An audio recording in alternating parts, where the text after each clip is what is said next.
Family life is full of surprises, but sometimes they can be quite unpleasant. When a woman learned that her husband had secretly spent $450,000 of their shared money on a luxurious gift for his mother, she recalled her own modest 30th birthday with a discounted set of saucepans.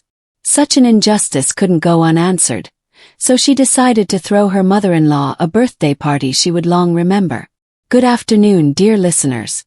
This is Andre Belli, and I'm pleased to welcome you to the channel Revelations of Daughters-in-Law.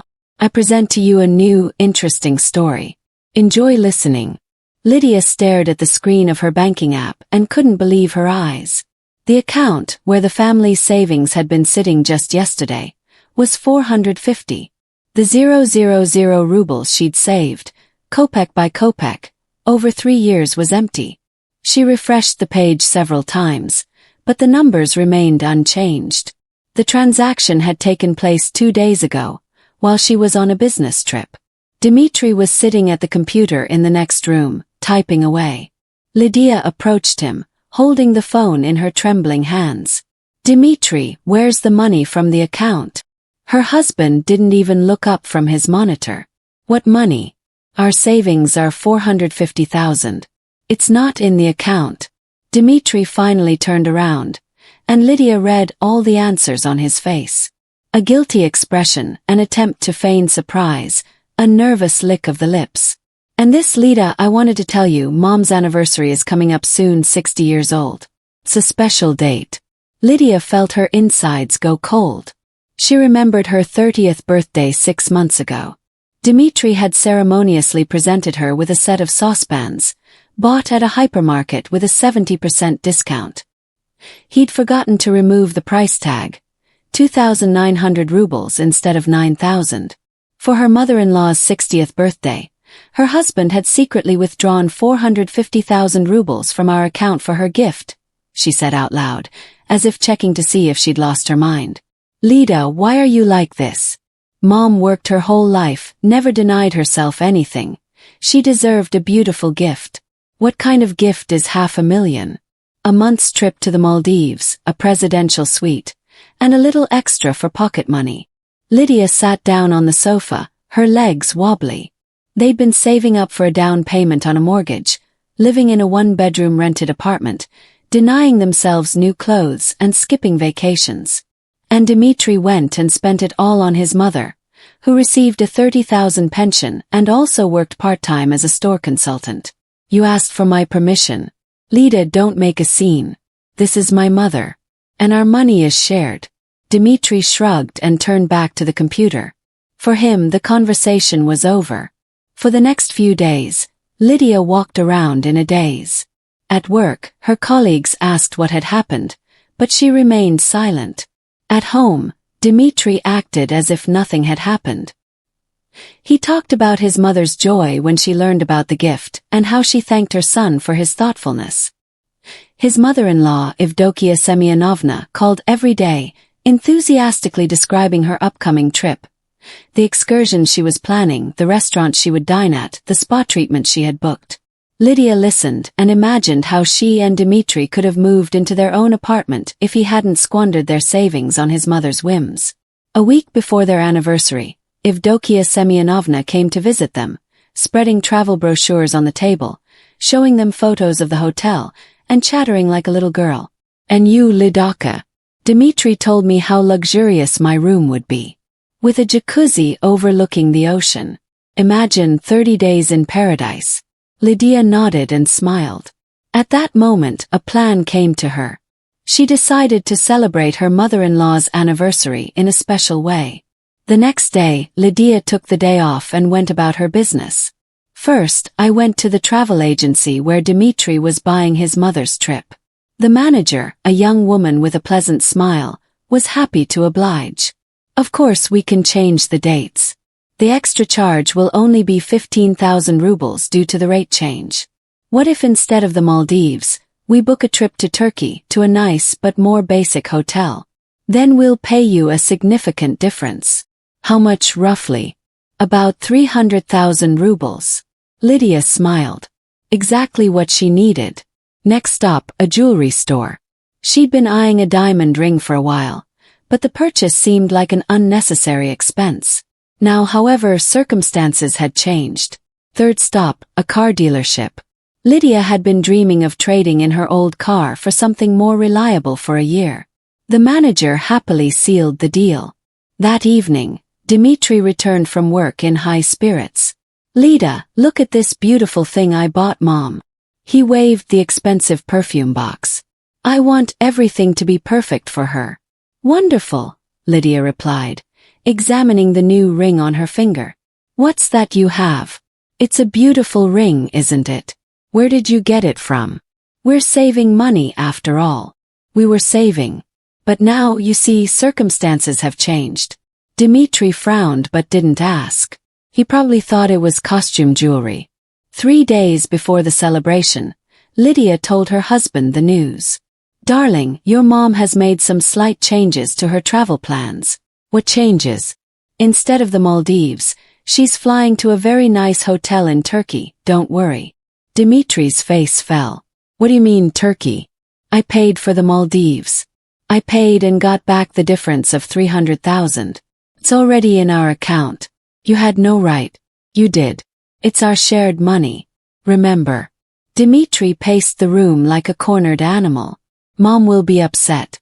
She dreamed of the Maldives so much. Turkey is a wonderful country too. Sea, sun, relaxation, everything as it should be. But this isn't it. Dmitri, your mother is receiving a gift worth 150,000 rubles. This is her dream trip. Just not to the Maldives, but to Turkey." My husband tried to contact the travel agency, but they explained that the changes were made at the request of his wife, who is listed in the documents as a co-owner of the account. On the day of Evdokia Semyonovna's anniversary, she arrived dressed up and radiant. Dmitri looked mournful. Lydia set the festive table, bought a cake, and even ordered flowers. Congratulating Evdokia Semyonovna on her anniversary, Lydia handed her mother-in-law a beautiful envelope containing travel documents. The woman opened the envelope, and the joy on her face gave way to bewilderment. "Turkey, but what about the Maldives?"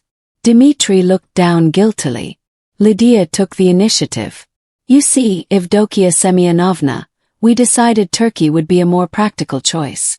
The climate is more familiar, the flight is short, and the service there is excellent. But I've already told everyone about the Maldives, my friends, my neighbors. Will you tell them about Turkey? Believe me, it will be a wonderful vacation."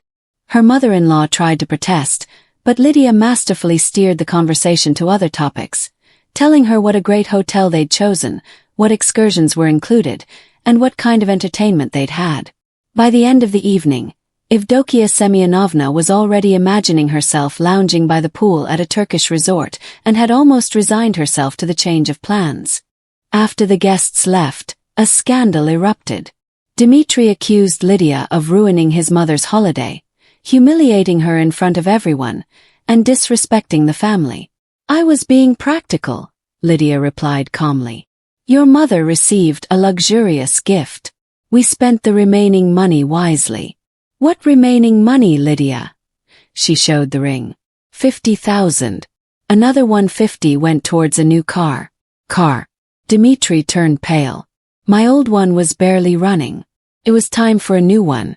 You spent the money without my consent." "Dmitri, did you ask for my consent when you spent 500,000 on your mommy?" My husband fell silent. He had run out of arguments. Evdokia Semyonovna flew to Turkey and disappeared for 2 weeks. She didn't call or reply to his message. Dmitri was consumed with worry. Lydia assumed her mother-in-law was simply enjoying her vacation and didn't want to be disturbed. Turned out she was right. When Evdokia Semyonovna returned, she looked rested and tanned. She brought back a ton of souvenirs, hundreds of photographs, and a wealth of impressions. "Lidaka, thank you so much," she said unexpectedly. "If it weren't for you, I wouldn't have met Rustam." Rustam, the local guide, such a charming man. We spent every day together. He showed me the sights, took me to the best restaurants. Dmitri listened with his mouth open. "Mom, what's this Rustam?" "Son, I'm in love. 60 years old, can you imagine? Rustam offered me to stay in Turkey. He says he'll find me a job and help me with the paperwork. Mom, are you crazy? On the contrary, for the first time in my life I'm acting sensibly. I've dedicated my whole life to you, and now I want to live for myself. Lydia could hardly contain her laughter. The trip had truly been a special success. The following weeks passed in chaos. Dmitri tried to dissuade his mother from this crazy plan, but Evdokia Semyonovna was adamant. She sold her apartment, completed all the paperwork, and 3 months later flew off to her Turkish fiancé. "This is all your fault," Dmitri said. "If Mom had gone to the Maldives, there would have been no Rustam." "Perhaps," Lydia agreed. "But there would have been some Akhmed or Muhammad." A year passed.